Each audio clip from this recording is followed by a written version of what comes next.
Hello again, everybody, and welcome to Director's Cut. My name is Brad Keelor. I am the director of the Geo-Institute. That is why we call the show Director's Cut. Every week, we bring you an interview with a different GI member. We ask 10 questions. Some are professional, some are personal, all are fun. That is the goal here. This week, coming to us live from Los Angeles, California, we are joined by staff engineer from ENGEO, Chukwuebuka Nweke. Buka, thank you for joining us today. Thank you for having me. I'm happy to be here. We're going to have a good time. Enjoy this. We are going to start this out with the same question we start everybody else with. Describe your job in 45 seconds. All right, so going. My job at NGO is pretty much a nice geotechnical engineering job. I was brought on to do a lot more high-level seismic investigative analysis, but I still do a lot more of the typical geotechnical analysis, whether it's permitting, slope stability analysis, and then I do my typical work I'm very familiar with, which is the non-ergodic analysis and the seismic hazard analysis, the PSHA and stuff like that. That's kind of what I do. And what are you going to be doing next? So my time at NGO will end, unfortunately, in April, and I'm having a lot of fun here, but I'll be transitioning over to USC starting August, and I'll be going in as an assistant professor. So that's the next step. Big time. So we mix in the fun questions with the serious ones, and we're going to go with maybe fun, maybe serious, maybe both. How has being a parent, you can tell us about your daughter and how old she is and everything. How has being a parent changed your outlook on your career? Oh man, yeah, that was a massive, monumental shift, and I'm sure many other parents had the same feeling. So my daughter Olivia is 15 months in a couple of days, so a year and some months, and she definitely changed a lot. So when she was born, that was kind of around the time I was trying to figure out, career-wise, industry or academia, and during that time, the academic side didn't work out too well, so I decided, nope, my daughter's here, I gotta do the best, and I decided to go industry, and I never had a full industry experience. I only had internships. So I reached out to a couple of people, a couple of companies, and I settled to go with NGO because that was the company that I thought was the best for me, because they are, well, number one, probably one of the best places to work. Great people, great colleagues, and on top of that, it's a very family-oriented place, and they do a lot of high-level geotechnical and seismic hazard analysis, which was part of my training at UCLA as a postdoc. So and that changed. The reason why I did that was because my daughter came, and I'm like, I have to make the best decision for my family. I can't really stay as a postdoc and make postdoc money and look at my daughter like, it's okay, daddy's still working towards it. There's no food on the table. Can't really do that. So I gotta do what I gotta do to take care of my family. But then, fortunately, the USC position came in, and that was like, hey, awesome. So you mentioned earthquakes in your first answer. I know you've got earthquakes on the brain a lot. What historic earthquake is most interesting to you and why? So there's a couple, but the one that sticks out a bit for me is the Kobe earthquake that occurred in 1995. More so because that was one of the, in my mind, in my young mind, one of the first earthquakes that I saw, that I know of, that caused like citywide damage, the fire damage, the seismic, the collapse damage. It was a massive, devastating event. And that actually, another reason why is because that was probably the first earthquake that I got to see footage about, because when I was growing up in Nigeria, my dad and I would often watch Discovery Channel, and that was one of the first earthquakes they showed on Discovery Channel. Like, oh my God, what happened here? So that was kind of like, that's the reason why too. So maybe a little biased. Not the second Ridgecrest one that you were right Oh, at the epicenter for. oh yeah. Oh, that one was fun. Luckily, I really wish. Oh my goodness, I wish I was there for the second one.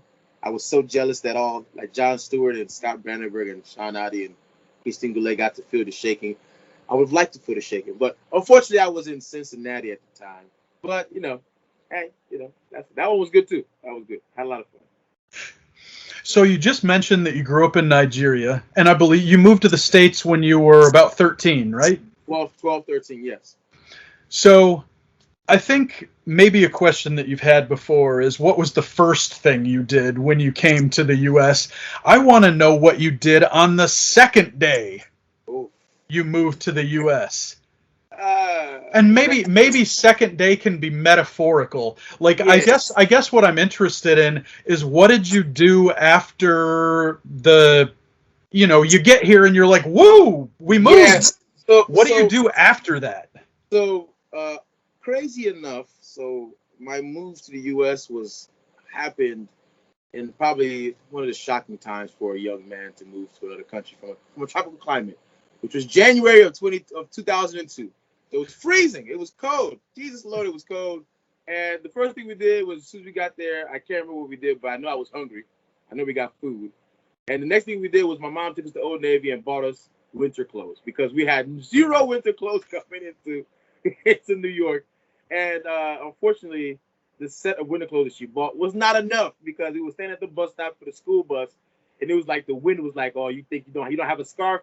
It was like, "Oh yeah, I'm gonna burn your chest off." I'm like, "Oh, this is hurtful." So my mom gets me a scarf, and then we realized that the scarf was not enough. I needed a hoodie, so I got a hoodie, and then I realized that my fingers were gonna fall off, and then we got some gloves. So it was a step-by-step process trying to acclimate to the weather. Lots of pain was involved in this. Waiting outside in the cold. So here's a bonus question. Every time that I go to someplace warm, whether it's in the US or whether it's outside the US, every now and then you'll see somebody wearing a winter coat. Where are they buying these? Do you remember any place in Nigeria that sold winter coats? That's actually a very good question. I've actually never thought about that. We had sweaters, but actually, you know what? I don't know who sold the winter coats. I'm sure somebody sold it. It's Nigeria. Somebody's selling something everywhere.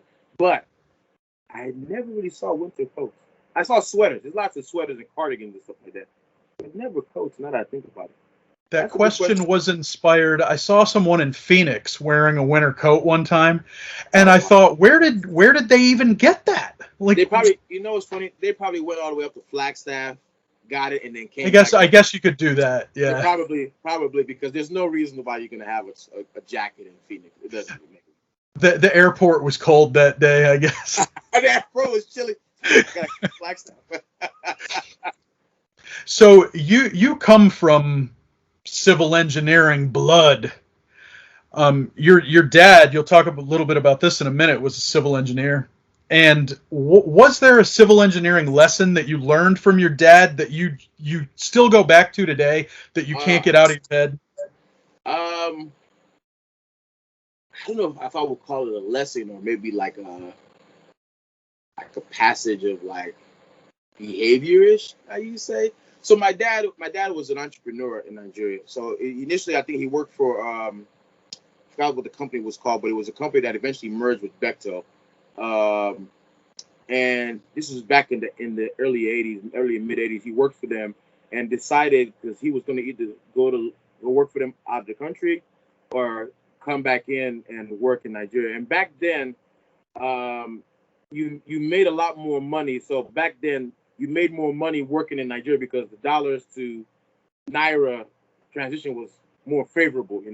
You made a lot more money in Nigeria. That's not the case now. It hasn't been the case in many years. But so my dad decided like I can make more money working for myself. So he decided to leave the company and go to Nigeria and start his own business, and then pursue companies and pursue jobs. So I was born after this happened. So ever since I was a child, I always saw my dad working in his office. He had an office in the house. He would work, and then oftentimes when I was old enough, like around 3 years old, 4 years old, he would take me to the sites. So I would always see him interact with different subcontractors and how he managed people, how how he, demanded excellence in certain things, and if you made a mistake that was blatant mistake, you had to redo it. There was no complacency. That was the one thing I got from my father, was never accepting complacency. In his mind, complacency to him is death. So he was never complacent. You either strive for the best or you're doing nothing. So I got that from my father, and I always saw that in what he was doing here in his office, is doing his designs, because he was a design contractor as well. So as a child, I would watch him do all these things, and I would take his paper that he throws on the floor, and I would start writing on it. And I think he noticed, and he bought me maps of like Nigeria and the state, and he would just tell me, just go ahead and trace it out and try and draw it and see if you can do it from memory. So I would do that, and so that was what brought my love for geography at that time. And then eventually, we would watch Discovery Channel. I don't know if he was like scheming to make me go civil engineering. His mind probably was, but he would put all these things in my head, and eventually, just fall in love with engineering and nature specifically. Just trying to understand how things form, why the road is the way it is, and so that was what he passed down to me. So I wouldn't say it was just one thing, but it was the entire realm of civil engineering that he passed down to me. So were you a map nerd as a kid? Oh, Are you still a map nerd? I have. Oh my goodness. So I used to have a lot more space. My wife made me take down all my maps to put my degrees up here, but I used to have maps, which look very good, by the way. Thank you. I'll let her know. I'll let her know that her idea was wonderful. But I have maps. I have a world map. I have historic maps. I have maps of Christchurch. I have all kinds of maps. It's all over my house. It's kind of like I'm kind of like a hoarder of maps. Actually, I'm like a map fiend. The last map I got, I believe, was from a guy at CGS. I forgot his name. During the Ridgecrest earthquake, there was a beautiful geologic map of the entire state of California, and I was like, I need that. And he was like, you can have this. I'm like, yes. And I took it. I have it here somewhere. It's somewhere in here. So you would love, if you ever get a chance, and maybe you've been there already. Have you ever been to the map room or the map library at USGS in Virginia? Oh, I have it. It must be wonderful. It's amazing. So they have I remember I was at Berkeley for 5 years, and I did not know about this place until my last year, and I was extremely upset. So at Berkeley, in the geology department, the geology building, which is like just south of the engineering building, at the basement of the geology building, they have a humongous geology library, and they have a map room. And one of my friends took me there. He was a geomorphology PhD student for Bill Dietrich, and he took me there. I'm like, dude, how long has this room been here? Probably since about 1895. I'm like, wait a minute, and because for me particularly, I'm a lover of topo maps. I love topo maps, and they had countless topo maps. I'm like, I can't even take the time to do this because I have to finish my PhD. This was like 5 years ago. I would be here all night just looking at map. Oh my god! And then also Professor Sitar had in my office, my grad office. Professor Nicholas Sitar had a drawer that I'd never really opened for like maybe a year after like my second year. I was like, this is not my stuff, but this is intriguing what's in here. So one day I think I opened and just take a peek. I'm like, topo maps. We have topo maps from like the 70s and the 60s. I'm like, and so I go to him like, Professor, what are you going to do with these maps? He's like, nothing. Why are you asking? I'm like, can I have some? He's like, no. I was devastated. But I guess he was probably a map fiend just like I was. So I could understand. So yeah, I didn't get his maps. Would have been nice to have it. I wouldn't have anywhere to store it, but I would find something to do with it. You find a place for stuff like that. So the other question that we ask everybody that appears on Director's Cut is, how did you originally get involved in ASCE and GI? Ooh, the fun story. All right, so take it back. So I believe this was 2009, 2010. I was junior in undergrad at UC Davis.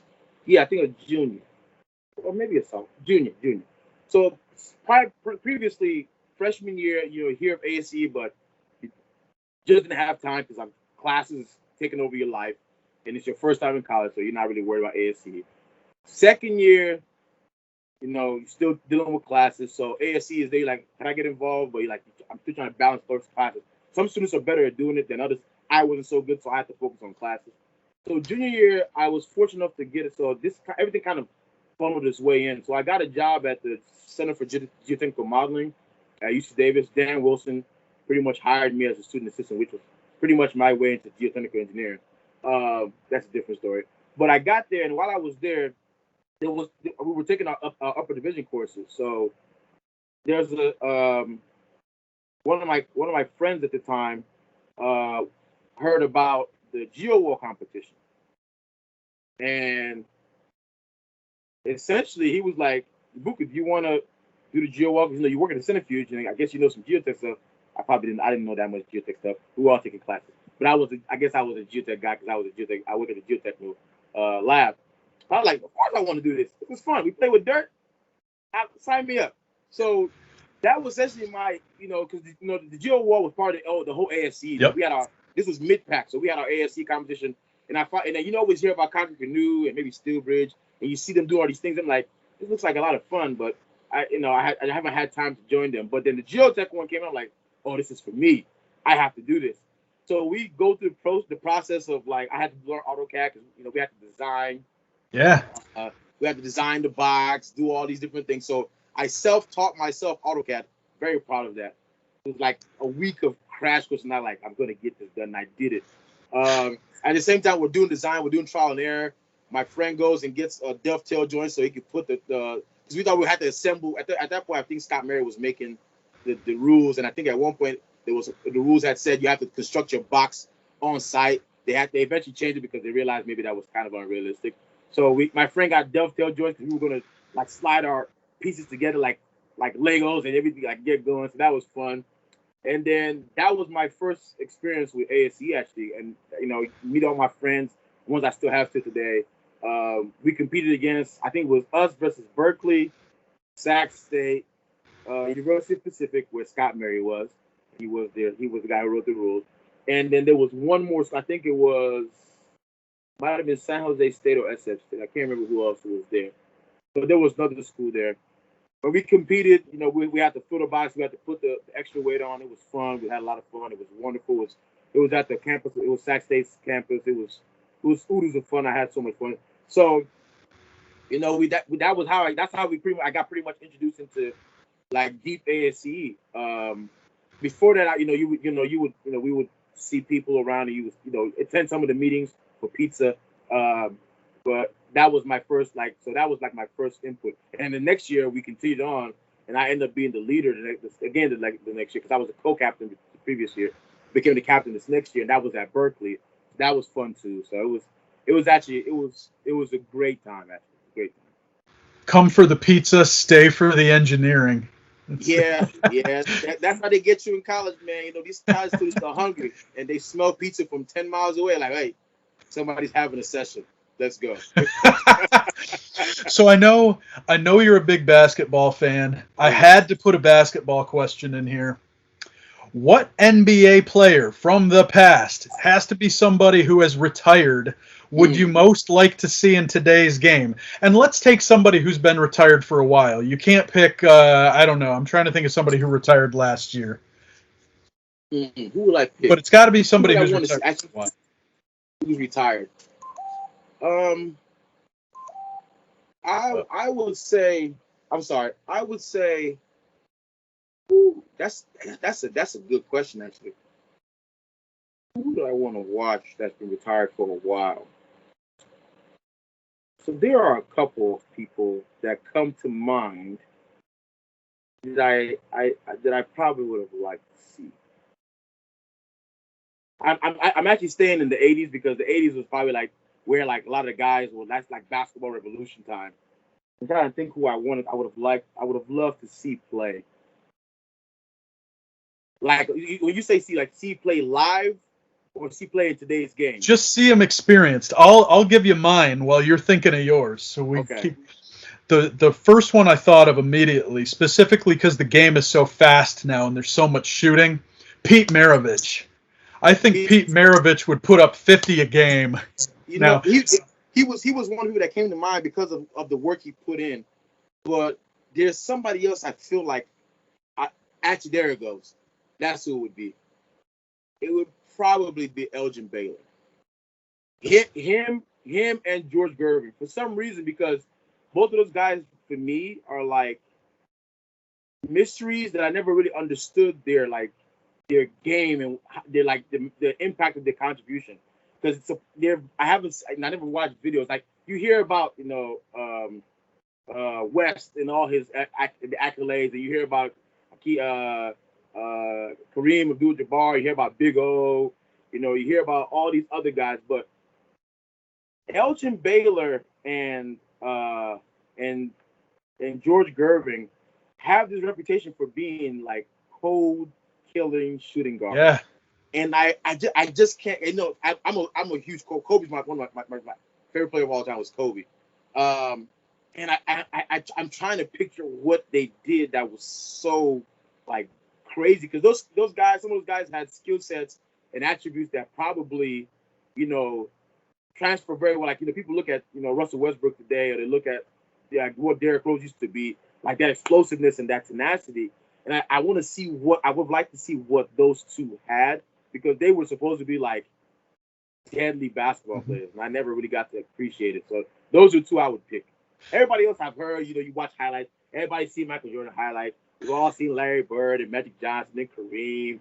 But I haven't seen those two. And everybody's also seen, the what's his name, Will Chamberlain. Everybody's seen all the stuff. I've never seen those two. Pete Maravich will be like the third one, but I've seen some of the stuff, and he was pretty much like, to me, I would put him like, he was kind of like a Jason Kidd, on like that can shoot maybe even better. Yeah. Right. They said he was that nifty with the ball, because Jason Kidd was probably one of the best guys, tricky with the ball, and then Kyrie's like a different evolution of that a little bit, but he's more of like a street baller type situation. Pete Maravich is kind of like a mixture of that with like, but supposedly he can shoot lights out. He was a dead eye shooter. But I would like to see Elgin Baylor and George Gervin. So I'll give you one more, and I'll just drop the name so we don't turn this into the basketball show. Okay.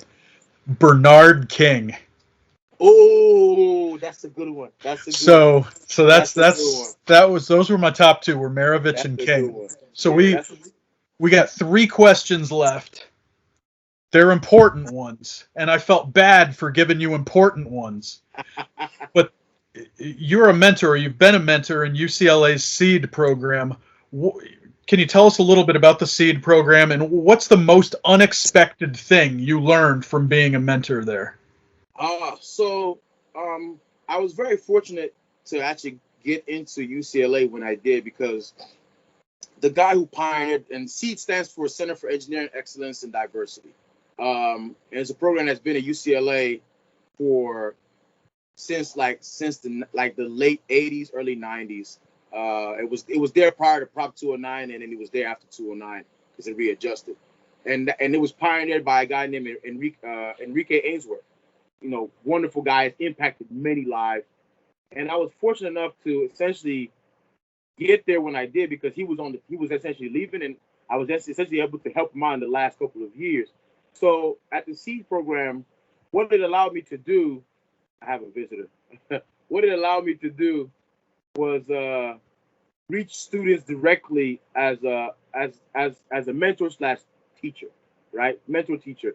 So I was coordinating. It was a class called E06 where we did Intro to Engineering Principles, where we take a bunch of freshmen and then we expose them to engineering research immediately. So they all get assigned based on their major that they chose to either a postdoc or a faculty postdoc or a PhD student, and help them with a component of their research.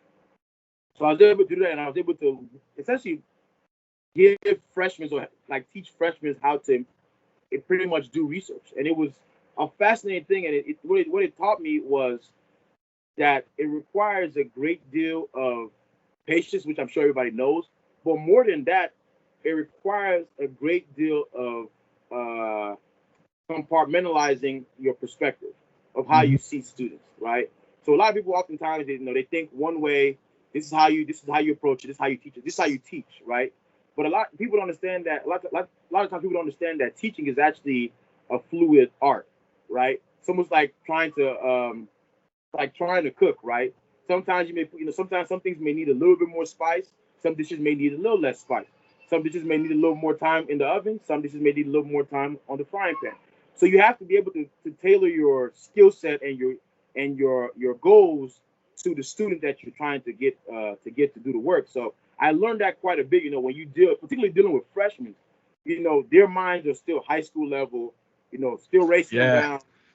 Things are still formulating, but you have to be able to try and parse through that, figure out what their attributes that their innate attributes are, because oftentimes high schoolers know how to mask a lot of things. So you have to parse it out, and then once you figure it out, then you have to find a way to adapt your research to make sure that they're the most successful. And that's one of the biggest things I learned, was that pretty much, and I knew this before, but I got to see it in like tangible, in the tangible form, was that the thought of teaching is more so an art rather than a method, and it requires patience, and it requires a great deal of, let's use the word strategy. You have to strategize how you're gonna, like just like you would do with an army, right? Some soldiers are good at certain things, some soldiers are good at other things, and that's kind of how you got to do it. That's what I learned. So, and also it was great to be able to, essentially learn, like, once you let these students loose and you break through, the stuff they produce, it's crazy, right? Like, I know students, I was working on some stuff for, side effects, basin effects, and you give these students these small tools and these small components, and they run with it, and they come back, you're like, Yeah. whoa, like even to the point, some of the stuff that they did were actually made significant contributions to the work I was doing. So much so that they get put in as acknowledgments in the papers and the work that we do. It's actually very fascinating, and it's wonderful. Actually, it's great. It's great.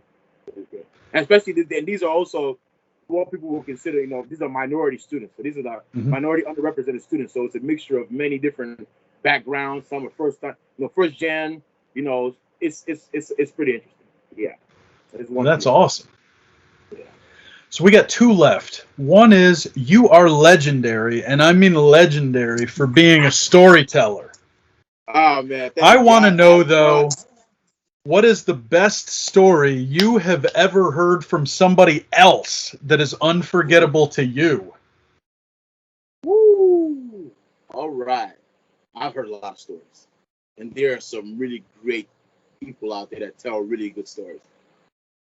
Oh, the one that comes to mind is one of my mentors. His name is William Lester, Bill Lester. He's a professor at UC Berkeley, or professor emeritus. He's retired in the College of Chemistry. So he's an African American gentleman who I believe at this point should be, how old is he now? He has to be at least 80 something years old. He's pretty old. His son is a famous NASCAR truck driver. Also, his name, I think, is Bill Lester Jr. William Lester Jr. So he actually, his story, his story is, his life story in general is a wonderful story. And he grew up in Chicago. This was back in the 30s. So he actually attended the first Chicago Bears game they ever had. That's how old he is. He told me about that story. It was crazy. Yeah, it's crazy. That's how old he is. So he was there with the first NFL game ever happened. So his story, he has his story. I can't tell you the entire story, but fascinating story from a guy who grew up in Southside Chicago in the 30s. Pretty much, had to deal with segregation.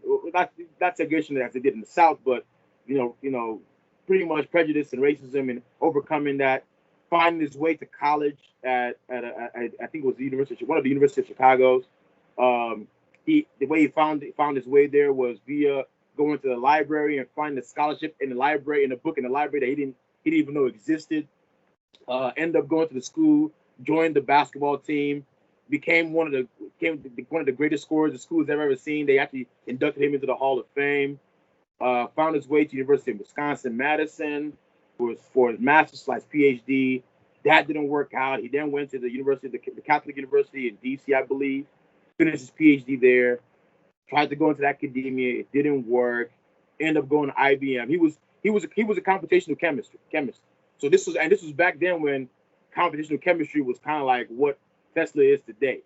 So he went through this whole thing he told me about the stories of dealing with people in academia, bad and good, how he made his way from Chicago to Wisconsin to DC to White Plains, New York, all the way to San Jose, and made his way to Berkeley. This is a guy who worked in the industry for almost 20 years and found his way into becoming a professor at one of the most prestigious universities in the world. Yeah.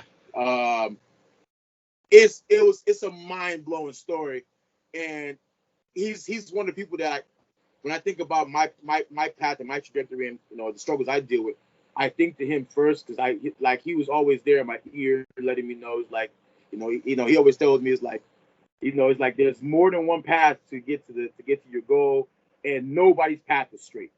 Nobody's path is straight. It's like everybody's path is wiggly and windy. He's like mine is like a spiral circle, and he's hilarious. I love him. He's a wonderful guy, and I've actually get in contact with him to see how he's doing. I think I texted him the other day. I had to follow up with a phone call, but yeah, he had one of the most amazing stories I ever heard, ever. Yeah, he's definitely a huge role model for me. Huge role model. So it sounds like everybody should go look him up if they are not familiar with him to begin with. William Lester. Yeah, he was a great guy. That is great. So we are going to wrap up with this one, and it's another heavy one. I know this is something you've spent a lot of time thinking about. Mm-hmm. So I want to get some of your thoughts on this. What are your thoughts on diversity in civil engineering specifically? What can make the profession more attractive to a wider variety of people? Yes, this is actually a very deep and powerful, let's say slightly provoking question, because there's a lot that could be said, but I'll try and keep it concise. And I'll start with myself as an example. So the only reason why I became a civil engineer was because my father was a civil engineer. So what that essentially shows is that representation matters. It matters a lot. If not for my dad being a civil engineer, there's probably no reason why I would ever become a civil engineer. It's very simple. And then throughout my life in the U.S., when you talk to kids, for me, my heart goes out to a lot of the young black men in society and young black women. A lot of them don't really know what a civil engineer does. They think when they think of engineer, they think a mechanic, somebody that does. They don't really understand about bridges, roads, earthquakes. They don't really understand all that stuff. So first and foremost, representation is needed, right? So you need one of my biggest efforts that I advocate is actually just showing up at universities or showing up at elementary school, middle schools, high schools, just so they can see somebody that looks like them. And I did it quite a bit during grad school. I was a tutor for the citizen schools at a school called United for Success Academy off of 35th in East Oakland.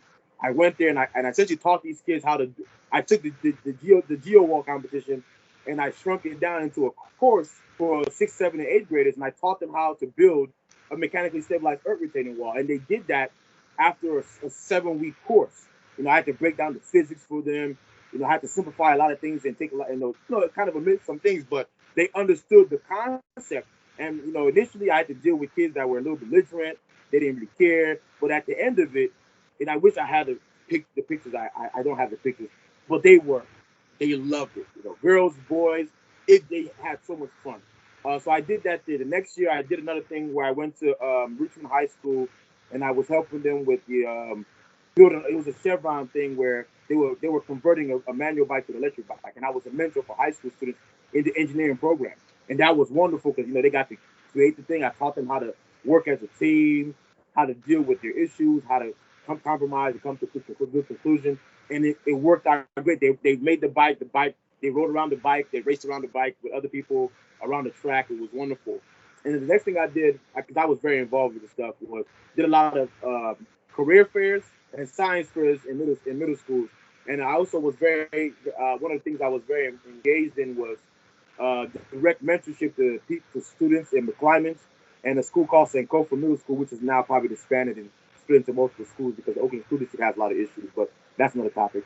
And I will go there. I will go there every week. This is a lady from NSBE, National Society of Black Engineers, and we'll go there every week and we'll talk to these students and try to encourage them to move forward in their studies and go. So I was just acting as a beacon to show, look, I'm just like you. I grew up here in LA, in Inglewood, California. I grew up in gangs, drugs all over the place, people fighting. A lot of my friends have been shot and killed. A similar story to maybe that grew up in urban America. So I told them, look, I went through that. You can do it too. I'm not that smart. I don't believe I'm that smart. You guys are much smarter than I am, and you guys have much more larger potential than I have. You can do it too, and you can pursue it, and you can achieve whatever you can.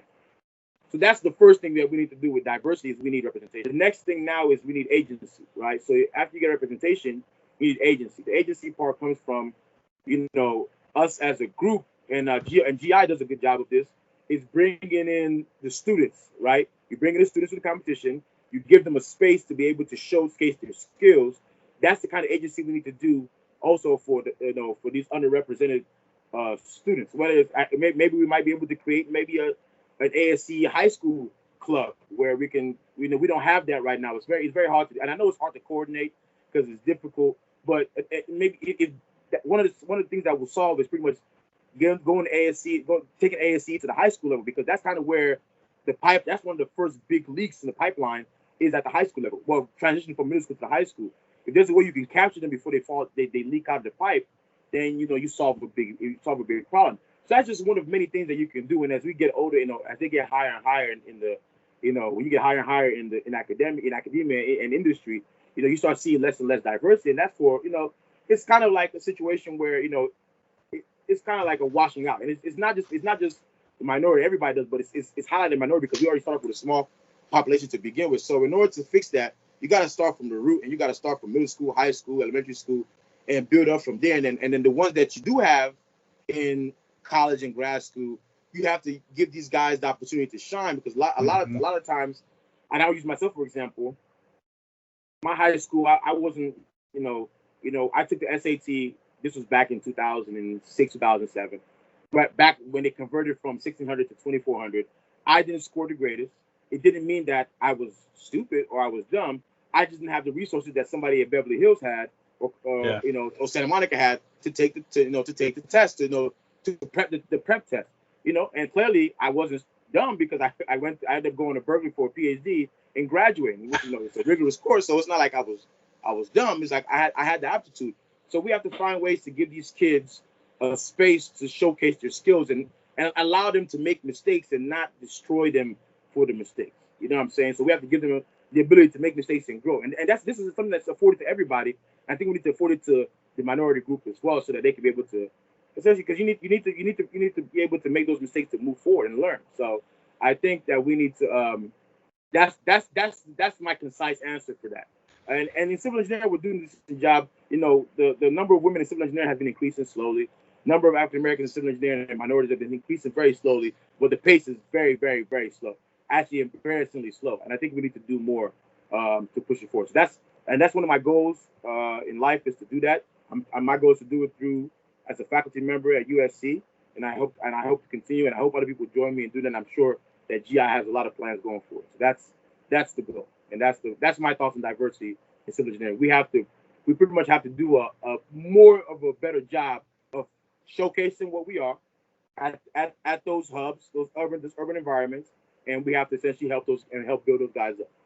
So representation matters, and I'm not saying just a black person has to go. Anybody can go, right? Just show yourself and let these kids know what you do. A lot of there's ASCEs all over the country. We have it in every state almost. So if you're ASCE and you have a local high school next to you, or if you have a high school that's in an urban environment, Baltimore, DC, Atlanta, Ohio, Cincinnati, Colorado, Texas, even California, you can just volunteer at those high schools. Once a week is not going to kill you. Once a month or maybe twice a month is not going to hurt.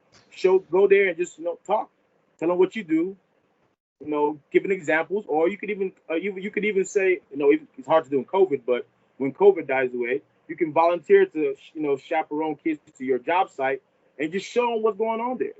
That was a big deal for me, and I think kids are very, very much tangible people. That's why they love Roblox. They love Roblox. They love it because they can do stuff. They like to do stuff. So they need to see people do stuff And that's the way they're gonna shine. A lot of kids, media's seen a basketball player, rapper, musician, entertainer, actor. That's because that's all they see on TV. We need to be the actors and the LeBrons and the Brad Pitts of the world. Us as engineers need to do that. So we need to showcase that stuff, because without us, they don't get to do any of the stuff they get to do. There's no buildings, no electricity, no power, there's no water. There's nothing. You need us for everything. So pretty bleak world. yeah. Without civil engineering, there's nothing to do. It's pretty much there's nothing. So you need us, and they need to know that too, so they can contribute in the field. Well, that was great. I feel like we could probably do like a 6-hour show on that last question alone. Yes, we can. Yeah. And still only, scrape the top of it. Yeah. But Buka, you made it. You survived Director's Cut. You made it through all 10 questions. As I say every week, we have a perfect track record so far. No casualties. So this was wonderful. If you liked what you saw today, and I hope you did, click the little button below the window you're watching this in that says subscribe. Click it again when it says get notifications. You will be notified every single last time that we post a new video to YouTube, which is frequently. So thank you again, Buka, for being with us and for being a good sport, answering everything. And thanks to our viewers for sticking with us. We will see you next week.